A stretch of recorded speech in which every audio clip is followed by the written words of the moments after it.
اعوذ باللہ من الشیطان الرجیم بسم اللہ الرحمن الرحیم الحمد للہ رب العالمین والعاقبۃ للمتقین والنار للعاصین الصلاۃ والسلام علی سید الانبیاء والمرسلین محمد المصطفیٰ وآلہ الطاہرین ولعنۃ اللہ علی اعدائہم اجمعین یوم عداوتہ الی قیام یوم الدین اما بعد فقد قال سبحانہ وتعالی فی القرآن الکریم بسم اللہ الرحمن الرحیم الحمد للہ رب العالمین الرحمن الرحیم مالک یوم الدین ایاک نعبد و ایاک نستعین اہدنا الصراط المستقیم صراط الذین انعمت علیہم غیر المغضوب علیہم ولا الضالین اہدنا الصراط المستقیم۔ اب ہم نے جب اپنا وظیفہ معین کر دیا، کرنا کیا ہے، ہمیں اللہ کی عبادت کرنی ہے، اللہ سے مدد طلب کرنی ہے۔ اب وظیفہ آگے بڑھانا ہے۔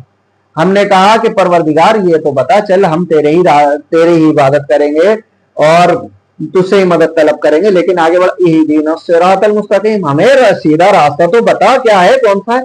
دیکھیے اس کے جو ہے ہم نے دیکھا تین الگ الگ ترجمے ہوئے۔ کیسے کسی نے کہا ہمیں سیدھے راستے کو دکھا، کسی نے کہا ہمیں چلا، کسی نے کہا قائم رکھ۔ ٹھیک ہے، اب آپ دیکھیے بہت سے کہتے ہیں تینوں ترجمے ایک جیسے ہیں، تینوں ایک ہی ہے۔ نہیں، میں کہتا ہوں تینوں الگ الگ ہیں، تینوں میں بہت بڑا فرق ہے۔ فرق کیا ہے؟ جس انسان نے کوئی چیز دیکھی نہ ہو، جس انسان نے جو چیز دیکھی نہ ہو وہ دیکھنے کی تمنا کرتا ہے، اس لیے جنہوں نے ترجمہ کرا ہے ہمیں دکھا، اس کا مطلب یہ انہوں نے کبھی صراط مستقیم دیکھا ہی نہیں۔ ٹھیک ہے نا۔ اب دوسرے کہہ رہے ہیں چلا، دیکھ تو لیا لیکن آج تک چلے نہیں ہیں، آج تک چلے نہیں ہیں، اس لیے کہتے ہیں ہمیں اس پر چلا۔ اب تیسرا جو ترجمہ ہوا ہے وہ کہتے ہیں قائم رکھ۔ اس کا مطلب یہ ہے کہ وہ صراط مستقیم دیکھ بھی چکے ہیں، چلتے بھی آ رہے ہیں اور دعا کرتے پروردگار اسی پر قائم رکھ۔ اچھا، اب صراط مستقیم ہے کیا؟ سیدھا راستہ ہے کیا؟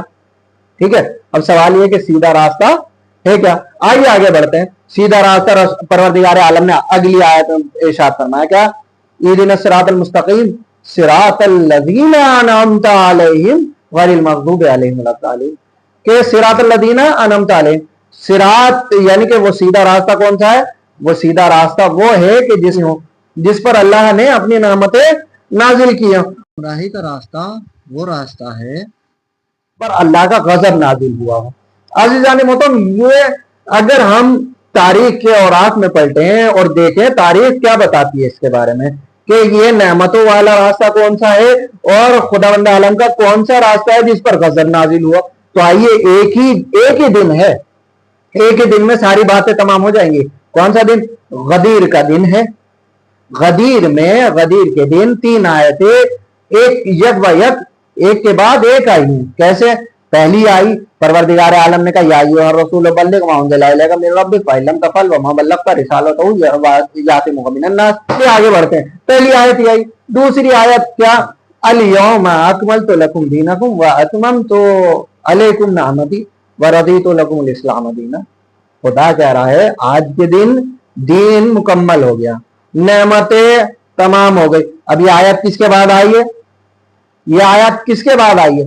یعنی کہ ولایت علی ابن ابی طالب علیہ السلام جب رسول اللہ پہنچا چکے، کہہ چکے من کنت مولا فہذ علی مولا، اس کے بعد یہ آیت آئی اور آ کر پروردگار عالم نے جب آیت نازل کر دی، بتا دیا کہ دیکھو نعمتوں کا راستہ یہ ہے، نعمتوں کا راستہ یہی ہے۔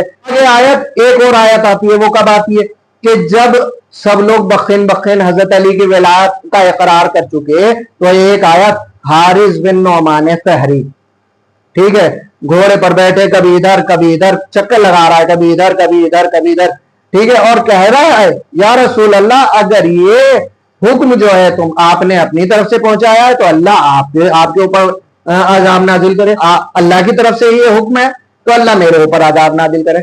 تو پروردگار عالم نے اسی وقت آسمان سے ایک پتھر نازل کیا اور حارث بن نعمان فہری وہیں ہلاک ہو گیا۔